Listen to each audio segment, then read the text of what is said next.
Yo tout le monde, c'est Batifoot, on se retrouve sur une nouvelle vidéo. Alors oui, ça fait longtemps que j'ai pas fait de vidéo, mais je vais reprendre, ne vous inquiétez pas, là je reprends avec cette vidéo.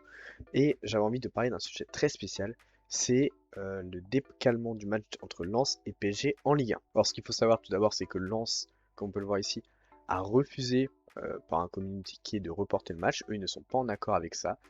C'est tout à leur honneur, s'ils ont complètement le droit, c'est normal même, j'ai envie de dire, de refuser le déplacement du match. Cependant, comme on peut le voir, la LFP est maître à ce niveau-là, c'est-à-dire que le PSG demande le report, si la LFP est OK, il décale le match, peu importe l'avis de Lens. Alors ça c'est très grave parce que je pense, selon mon avis, que les deux clubs doivent être d'accord pour avoir un déplacement de match, mais ça a engendré énormément de discussions, énormément de débats. On a vu le président de la Ligue espagnole qui disait que le PSG contrôlait le championnat. On a eu plein de gens qui tweetaient un peu n'importe quoi. Alors oui, c'est dégueulasse que la LFP bouge le match si Silence n'est pas d'accord, mais ce n'est pas la première fois que la LFP fait ça. Ils l'ont fait déjà il y a quelques années pour Marseille aussi, l'année dernière pour Paris, ils l'avaient fait aussi pour Lyon, il me semble, en 2024. Donc, c'est pas la première fois que la LFP fait ça, on fait régulièrement ça en France. Et pourquoi on fait ça? Parce que je vois beaucoup de gens qui disent ouais, Paris ils ont besoin de jours de repos, nanani nanana. Mais pourquoi on fait ça en France? Ça sort pas de nulle part. C'est pas juste pour que Paris soit mieux préparé pour gagner le match. Alors oui, il y a ça, mais il n'y a pas que ça. La Ligue des Champions et les autres Coupes d'Europe en France sont hyper importantes. Pourquoi? Pourquoi on fait ça? Parce que actuellement, comme tout le monde le sait, on n'a que deux Coupes d'Europe en France. On a deux Ligues des Champions, celle de Marseille et celle de Paris. On a aussi une Coupe des Coupes du PSG, mais bon, cette Coupe d'Europe n'existe plus. Donc on va dire que celle-là, on la compte pas. Donc on voit bien que la France galère à avoir des bons résultats en Europe. Il y a des Pays-Bas, l'Écosse, il y a le Portugal qui ont plus de Coupes d'Europe que nous, et même de Ligue des Champions. Il y a des clubs comme Nottingham Forest qui ont deux LDC, autant que la France entière. Et pourquoi alors nous en France on galère? Car notre championnat est beaucoup plus compliqué qu'on le pense, tous les joueurs qui arrivent le disent, c'est extrêmement compliqué. Moins pour Paris bien sûr qui gagne très régulièrement le championnat, pratiquement tout le temps, mais ça reste très compliqué pour tous les autres clubs. Sachant qu'en Ligue 1, on n'a que 3 places pour la LDC, donc si Paris en prend une, il n'y en a plus que 2, et on a la quatrième place qui passe les tours de qualification. On a vu Nice l'année dernière qu'ils ont affronté pour les tours de qualification, c'était Fenerbahçe, Benfica, c'est des grosses écuries, donc c'est très compliqué. Donc ça veut dire qu'il faut au moins être deuxième ou troisième pour s'assurer la Ligue des Champions. La quatrième place est compliquée.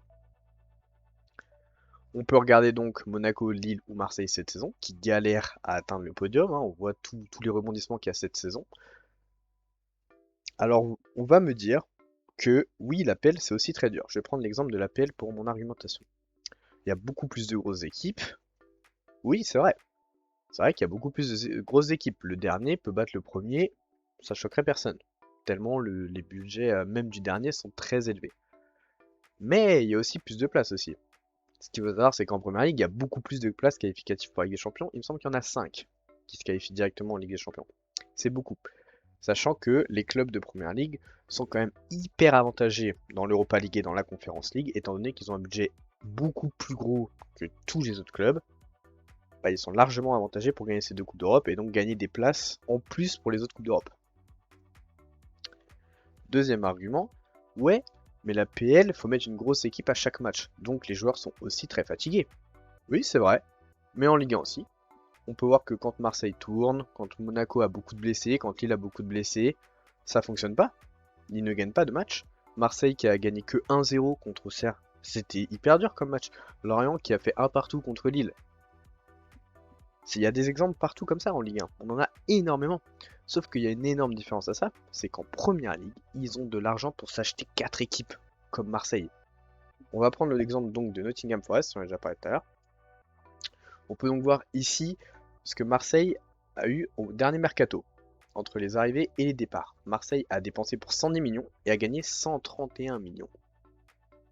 Donc sur le dernier mercato, Marseille gagne 21 millions d'euros. Mais pourquoi Marseille dépense moins que ne vend? En fait, parce qu'en France, on a beaucoup moins de droits télé actuellement. C'est beaucoup plus dur pour les clubs de survivre. Donc, il faut aussi faire attention à ses comptes. On va prendre l'exemple de Nottingham Forest. Hop, transfert. Hop. Donc ça, c'est pour 2025-2026. On est d'accord. 241 millions de dépenses, 130 millions de recettes. Ça veut dire que ils ont dépensé 110 millions d'euros sur ce mercato. Comme ça. Si un club comme Marseille, qui est censé être le deuxième club le plus riche de France, fait ça, le club est mort. Lyon fait ça, il est mort le club. Le club ne s'en sort pas. Parce qu'il n'y a pas les droits TV, machin, bidule. Donc ça veut dire que un club comme Nottingham, qui est 16e de Première Ligue, 15 ou 16e, je me rappelle plus exactement, peut dépenser 110 millions d'euros comme ça. Alors oui, c'est en Europa League, mais quand même. Sachant que, étant donné que Marseille ne peut pas faire ça, Marseille ne peut pas avoir deux équipes type Pazan. Rien qu'à voir que Marseille n'a pas de doublure pour Emerson et pour Wea. Il n'y a pas de doublure.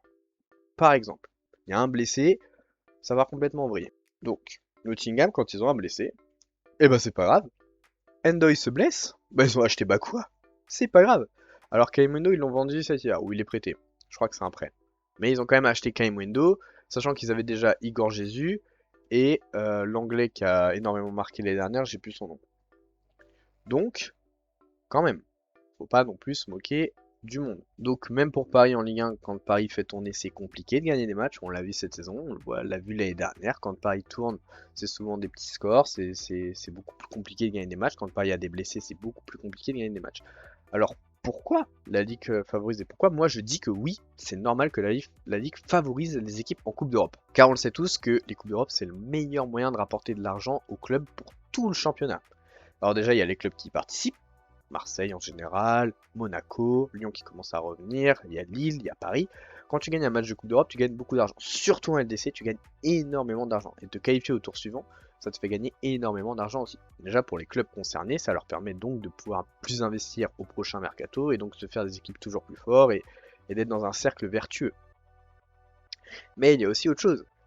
Si les clubs français font des bonnes performances en Coupe d'Europe, qu'est-ce qui va se passer?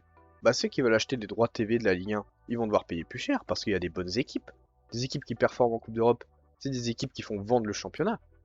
Donc ça fait aussi gagner plus de droits TV, donc plus d'argent pour les clubs. Ensuite, ça fait aussi vouloir venir des bons joueurs. Des bons joueurs qui veulent venir en Ligue 1. Il y a des joueurs, il y a des top joueurs qui viennent dans les clubs les plus bas de Première Ligue. Alors je dis pas que des top cracks devraient venir à Metz par exemple. Mais dans des clubs de milieu de tableau, ils pourraient venir, on pourrait attirer des gros joueurs. Rien qu'à voir que le Paris FC, avec tout l'argent qu'ils ont, ils arrivent à attirer des anciennes stars comme Immobilier. Et ça permet aussi donc les droits TV aux clubs de s'y retrouver et de pas couler. Cependant, là où je suis d'accord avec tout le monde, et là je suis d'accord, Paris ne doit pas imposer sa loi. La LFP ne doit pas imposer sa loi. Si Lens refuse, le match ne doit pas être décalé. Tant pis. Tant pis, Lens, ils sont dans leurs droits, ils ont raison, ils veulent gagner la Ligue 1. Le match ne doit pas être décalé. Donc pour finir mon raisonnement, oui en Ligue 1 on a besoin on en a besoin, car on a des effectifs plus petits. On se fait voler tous les ans par l'arbitrage, j'en ai pas parlé, mais tous les ans en Coupe d'Europe, il y a un scandale d'arbitrage, et pas que Paris, hein. Marseille s'est fait voler cette année plusieurs fois, l'année dernière Monaco ils se sont fait voler, tous les matchs contre Benfica ils se sont fait voler, en Europa et en conférence il y a tout le temps des vols aussi. Ce qui n'arrive pas aux autres clubs des grands championnats, en général, c'est souvent la Ligue 1 où on se fait bien niquer quand même, faut le dire. Et aussi, on a vraiment beaucoup moins d'argent que les autres grands championnats en fait. Et actuellement, on voit bien nos droits TV, ils sont minuscules avec Ligue 1+, le bordel que ça a été, Canal qui veut pas revenir, tout ça, c'est un bordel pas possible. Donc oui, on a besoin que nos clubs rayonnent en Coupe d'Europe. Malheureusement, il n'y a que Paris, peut-être Strasbourg cette année, on croise les doigts pour eux, qui peuvent rayonner. Et encore Strasbourg, c'est encore un modèle différent parce que sans un club de première ligue, et bah Strasbourg, ils joueraient peut-être le maintien encore actuellement. Mais c'est pour dans les années futures, si Marseille l'année prochaine il se qualifie en 8ème, et bah j'espère que l'équipe qui jouera contre Marseille, si Marseille le demande, le match sera décalé. Et c'est pareil pour Lyon, c'est pareil pour tous les clubs, parce qu'on a besoin de victoires en Coupe d'Europe, on en a besoin en France. Même si c'est pas gagner le trophée, c'est d'aller le plus loin possible. On a besoin de grosses équipes qui font des bons parcours. Voilà. C'est mon avis. Je sais pas si c'est l'avis de tout le monde, enfin je pense pas, mais en tout cas c'est mon avis. Je trouve que la France, on se fait un peu pisser dessus tout le temps. Si on peut essayer d'avoir des petits avantages, je vois beaucoup de supporters Liverpool qui ouin, bah tant pis pour eux. Nous ça nous arrange si le match est décalé. Alors oui, c'est pas respectable par rapport à Lens, et encore une fois je dis que c'est honteux. Mais si on part du principe que Lens est d'accord, heureusement que la Ligue met tout en place pour que ces clubs performent en Coupe d'Europe. Sur ce, c'était Batifoot, on se retrouve pour de prochaines vidéos.